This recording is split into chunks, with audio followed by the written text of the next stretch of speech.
τέτοια λέγεται. Λοιπόν, αυτό το κομμάτι φτιάχτηκε όταν σκέφτηκα πόσο ωραίο θα ήταν να είχαν ενωθεί κάποια στιγμή ο Bob Marley με το Σταμάτη Κόκοτα. Για πες. Ενδιαφέρον ακούγεται. Ναι. Φαντάσου λοιπόν τα ράστα του Bob Marley με τις φαβορίτες του Κόκοτα. Τουλάχιστον Και θα πήγαινε το κομμάτι κάπως έτσι. Διώξε με λοιπόν, μην κάνεις πίσω. Σε παρακαλώ μη λυπηθείς.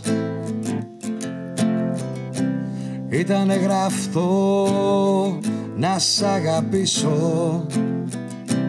Ήτανε γραφτό να μ' αρνηθείς. Πες πως μ' αντάμωσες μια νύχτα σε ένα όνειρο. Πες πως με ξέχασες σαν ήρθε το πρωί.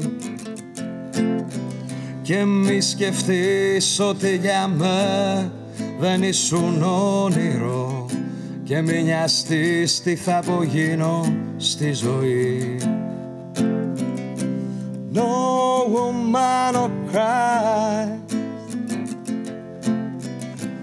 No woman no cry. No woman no cry.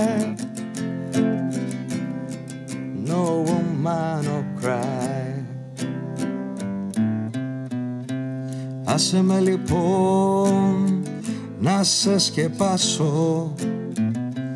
Κάνε απόψε τόση παγωνιά. Και τα μάτια κλείσε, κλείσε να περάσω. Σαν σκιά στη μαύρη λησμονιά. Πες πως μ' αντάμωσες μια νύχτα σε ένα όνειρο. Πες πως με ξέχασες σαν ήρθε το πρωί.